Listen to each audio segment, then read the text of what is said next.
अस्सलामु अलैकुम वरहमतुल्लाहि वबरकातुहू। बिस्मिल्लाहिर्रहमानिर्रहीम। बहुत से लोगों को ये गलत फहमी है और ये शुबा है जिसको वो दोहराते रहते हैं कि हदीसों में बहुत सी बातें इल्म जदीद और साइंस के खिलाफ होती है, इसलिए हदीसों का कोई एतबार नहीं है। मिसाल के तौर पर बुखारी और मुस्लिम की ये रिवायत पेश की जाती है कि नबी पाक अलैहि वसल्लम ने इरशाद फरमाया, जिसका मफहूम ये है कि जहन्नम दो सांस लेती है।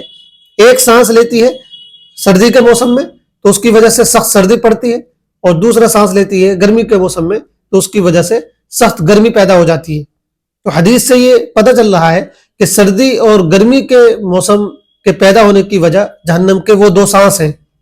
हालांकि इल्म जदीद और साइंस किसी भी तरह इस बात को तस्लीम नहीं कर सकते हैं। इल्म साइंस में और इल्म जोग्राफिया में गर्मी और सर्दी के आने की जो वजह बयान की जाती है वो बिल्कुल अलग है। उसका ताल्लुक जमीन की गर्दिश से है कि जमीन की गर्दिश कभी अपने इर्द गिर्द होती है और कभी सूरज के इर्द गिर्द होती है।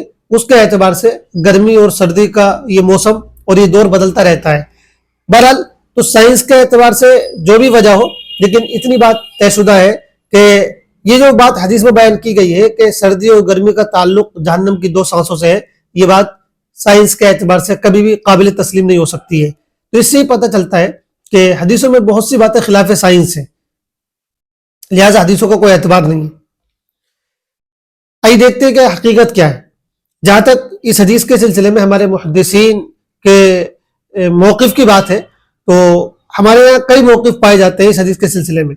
एक मौक़िफ़ ये है, बाज़ मुहद्दिसीन बाज़ उलमा ये कहते हैं कि इस हदीस में जो बात कही गई है वो हकीकत के तौर पर नहीं है, बल्कि मजाज के तौर पर है, यानी समझाने के अंदाज में बात कही गई है।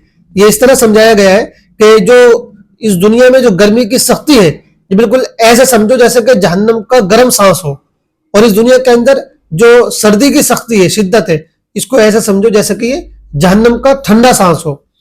तो इस दुनिया की गर्मी और सर्दी को समझाने के लिए जहन्नम की मिसाल दी गई है और बतौर मजाज के इस तरह की बात कही जाती है। लिहाजा इस हदीस में कोई भी बात ऐसी नहीं है जिसको खिलाफ साइंस या इल्म जदीद के खिलाफ कहा जा सके। दूसरा मौक़िफ़ हमारे बाज़ उलमा का ये है कि यह हदीस हकीकत पर ही महमूल है और हकीकत में ही गर्मी की सख्ती जो है वो जहन्नम की सांस की वजह से पैदा होती है। एक तीसरा मौक़िफ़ ये है कि सूरज जो है वो जहन्नम का ही एक हिस्सा है, सूरज जहन्नम ही का एक हिस्सा है। इसी की वजह से जो गर्मी सूरज से निकलती है वो गोया कि हकीकत में जहन्नम से निकल रही है, और फिर ये सूरज जो है आखिरत में क़यामत के दिन जो है उसी जहन्नम में लौट भी जाएगा। तो ये तीसरा मौक़िफ़ है। इसका खुलासा ये है कि चूंकि सूरज जहन्नम ही का एक हिस्सा है, लिहाजा जो गर्मी सूरज से पैदा हो रही है तो हम ये कह सकते हैं कि वो जहन्नम से पैदा हो रही है। तो ये दो तीन मौक़िफ़ है इस हदीस के सिलसिले में, इनसे ये पता चलता है कि बहरहाल इस हदीस में ऐसी कोई बात नहीं बयान की जा रही जिसको एकदम ये कहकर रद्द कर दिया जाए कि वो इल्म जदीद के खिलाफ है, बल्कि इसमें तावील की गुंजाइश है। बाज़ उलमा ने इसकी तावील की है और कोई भी तावील ऐसी नहीं है जिसको एकदम बिल्कुल रद्द कर दिया जाए।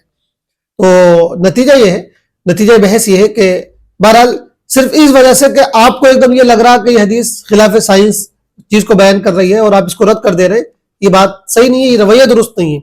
बहरहाल इस हदीस का कोई भी माना और मफहूम मुराद लिया जाए, इतनी बात तयशुदा है कि ये जो दावा किया जा रहा है कि ये हदीस साइंस के खिलाफ है, इल्म जदीद के खिलाफ है, ये दावा बिल्कुल भी ठीक नहीं है, बिल्कुल भी दुरुस्त नहीं है।